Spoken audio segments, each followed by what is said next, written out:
Once limited to mega sites located in big cities, vaccinations may soon be available at thousands of local pharmacies across the U.S. This week, the Biden administration will transport shipments of COVID-19 vaccines directly to pharmacy chains nationwide. The president's plan, the strategic plan, calls for a following: the development and they're lining up and putting into effect community vaccine centers. Number one, getting vaccine to the pharmacies. Number two. With the so-called direct pharmacy program, Los Angeles, the nation's largest county, will have more than 340 vaccination sites. Despite the increased supply chain, other challenges remain. The goal is indeed to eventually have vaccination sites everywhere, from schools to local community centers to trusted service providers based in people's neighborhoods.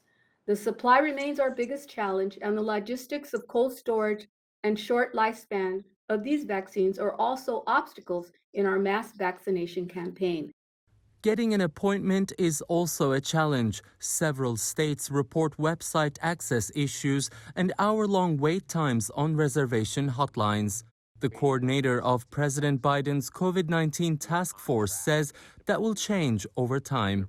In this first phase of the program, supply will be at only about 6,500 stores nationwide before expanding.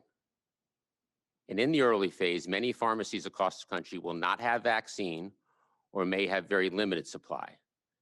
People should first make sure they meet their state's eligibility requirements for vaccinations, and then check availability on their local pharmacy's website.